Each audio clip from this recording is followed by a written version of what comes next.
ஸ்ரீகிருஷ்ணாவின் அன்பு வணக்கங்கள். தமிழ் புத்தாண்டில் ராஜயோகம் பெறப்போகும் ராசிக்காரர்கள் யார் யார் அப்படிங்கிறத பற்றி தான் இந்த வீடியோவில் தெளிவாக நம்ம பார்க்க போகிறோம். நாளை தமிழ் புத்தாண்டு 14/2026 ரிஷப லக்னம் மற்றும் சதய நட்சத்திரத்தில் இந்த பராபவ வருடம் பிறக்கின்றது. 60 வருட தமிழ் பெயர்களில் 40வது ஆண்டாக இந்த பராபவ வருடம் இருக்கின்றது. இது பெண்களுக்கு அதிக முக்கியத்துவமான ஆண்டாக இந்த ஆண்டு இருக்கும்.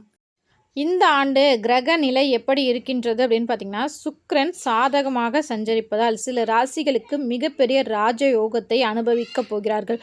குறிப்பாக 2026ஆம் ஆண்டு மத்தியில் குரு தனது உச்ச ராசியான கடகத்தில் நுழைவதும், சுக்கிரன் தனது உச்ச ராசியான மீனத்தில் சஞ்சரிப்பதும், ஹன்ச மற்றும் மாளவ்ய ஆகிய இரட்டை ராஜயோகங்கள் உருவாகின்றன.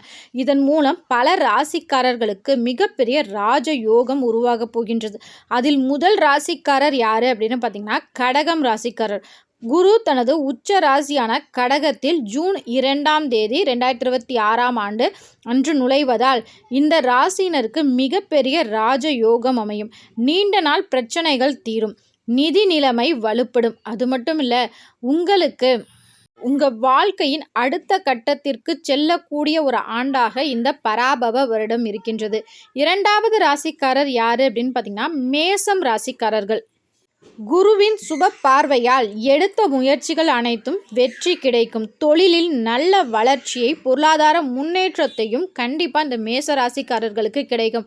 அதற்கு மேச ராசிக்காரர்கள் இந்த ஆண்டு முழுவதும் அன்றாடம் உங்கள் குலதெய்வத்தை மனதார நினைத்து கொண்டு உங்கள் வீட்டிற்கு அருகில் இருக்கிற விநாயகரை தொடர்ந்து வழிபாடு செய்யும் போது ஏற்படக்கூடிய சிறு சிறு இடையூறுகளும் மறைந்து தொழிலில் அபரிவிதமான முன்னேற்றம் கட்டாயம் ஏற்படும். மூன்றாவது ராஜயோகத்தை அனுபவிக்க போகும் ராசிக்காரர் யார் அப்படின்னு பார்த்தீங்கன்னா, துலாம் ராசிக்காரர். வணிக முதலீடுகள் மூலம் அதிக லாபம் கிடைக்கும். புதிய வேலை வாய்ப்புகள் மற்றும் வருமானம் உயர்வதற்கான சூழல் அமையும். இந்த ஆண்டு உங்கள் பழைய கடன்கள் அனைத்தும் அடையும். உங்கள் வருமானம் ரொம்பவே அதிகமாகும். ஆனால் வரக்கூடிய வருமானத்தை நீங்கள் சேமிப்பாக மாற்றும்போது உங்களுக்கு நல்ல முன்னேற்றம் ஏற்படும். நான்காவது ராசிக்காரர் யார் அப்படின்னு பார்த்தீங்கன்னா, சிம்மம் ராசிக்காரர். என்னங்க சொல்கிறீங்க, சிம்மத்துக்கு அஷ்டம சனியில் நடக்குது, இப்போ போய் நல்லா இருக்குன்னு சொல்கிறீங்களே. பழைய முதலீடுகள் மூலம் பல மடங்கு லாபம் பெறலாம்.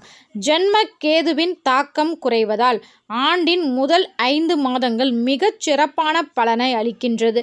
உங்களுக்கு நீங்களுமே இந்த அஷ்டம சனியின் தாக்கம் குறைய சனிக்கிழமை தோறும் விநாயகர், ஆஞ்சநேயர் கோவிலில் நல்லெண்ணெய் தீபம் ஏற்றி வழிபாடு செய்வது மிகப்பெரிய நல்ல மாற்றத்தை ஏற்படுத்தும். 5வது ராசிக்காரர் யார் அப்படின்னு பார்த்தீங்கன்னா, மீனம் ராசிக்காரர்.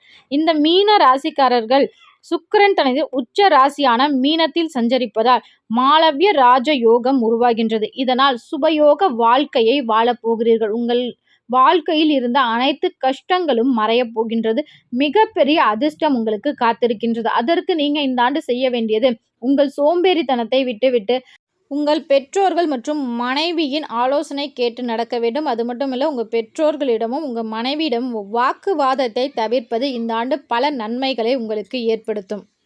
மேலும் நாளை புத்தாண்டு பிறப்பதால் அனைவரும் உங்கள் குலதெய்வத்தை மனதார வேண்டிக் கொண்டு அருகில் இருக்கிற கோவிலுக்கு சென்று தாராளமாக வழிபாடு செய்யுங்கள். அது மட்டும் இல்லை, சதய நட்சத்திரத்தில் இந்த பராபவ வருடம் பிறப்பதினால 12 ராசிக்காரர்கள் நாளை வெளிர் நீலம் அல்லது பச்சை வண்ண ஆடைகள் அணிவது உங்களுக்கு பல நன்மைகளை பெற்றுத்தரும்.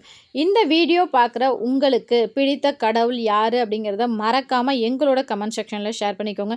இந்த வீடியோ உங்களுக்கு பிடிச்சிருந்தா லைக் பண்ணுங்கள், உங்கள் ஃப்ரெண்ட்ஸ் அண்ட் ஃபேமிலிக்கு ஷேர் பண்ணுங்கள். நம்ம சேனலை மறக்காமல் சப்ஸ்கிரைப் பண்ணி வச்சுக்கோங்க. இது உங்கள் ஸ்ரீகிருஷ்ணா யூடியூப் சேனல். நன்றி, வணக்கம்.